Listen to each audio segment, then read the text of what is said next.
An update on trade was given recently at the Nebraska Cattlemen Convention that took place in Kearney. We heard from Dan Halstrom, Senior Vice President of Marketing with the USMEF, that's Meat Export Federation.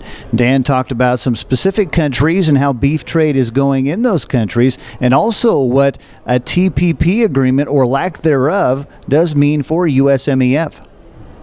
Australia and the U.S. are the two largest import suppliers into Japan, and we've been at a little bit of a disadvantage there over the last few years with Japan going through a drought and having some liquidation going on, and that combined with a 10% duty advantage over the U.S. But we're starting to see the tide turn a little bit. We still have the 10% duty disadvantage, but we're seeing the supplies in Australia down quite a bit this year. They're retaining cattle while they rebuild, and we're seeing the wholesale prices jump. So that combined with our high quality, it's a very, very good recipe to take some of this share back. We're gaining share generically through generic growth, and on top of that, we're displacing Australia in a lot of key segments. So we're up about 30% year on year into Japan. So it's been a good success story this year. Yeah, you made a good point about how we kind of have them right where we want them, with their supplies being a little back and being down. Exactly. Yeah, we're trying to, it's not only beef, but a lot of the proteins in the U.S. we're seeing a lot of supply this year. So our mantra right now is to move the meat, and there couldn't be a better time to do it in Japan. So yeah, we're getting very, very aggressive, and we have our sights set on displacing some of that Australian share.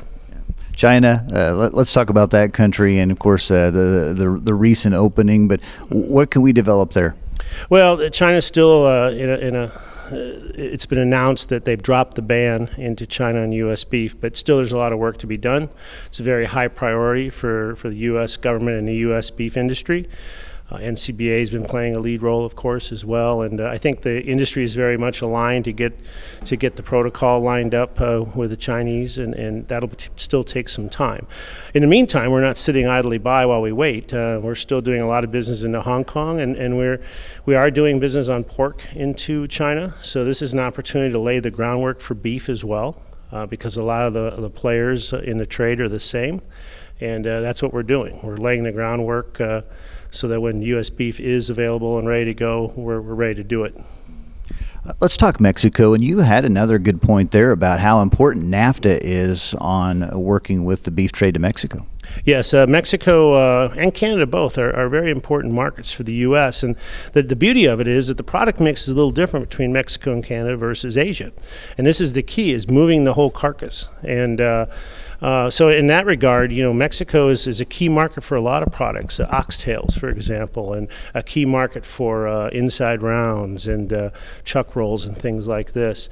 So yeah, despite the fact that we have a very strong dollar in Mexico, the peso to the dollar is somewhere in the 20 pesos to a dollar range, which is a modern day record. And so that on the surface would look pretty negative, but meanwhile our business down there continues to grow, and we're starting to see expansion in certain sectors. So yeah, I'm still very bullish on Mexico in the future, and it's been a home run in the past.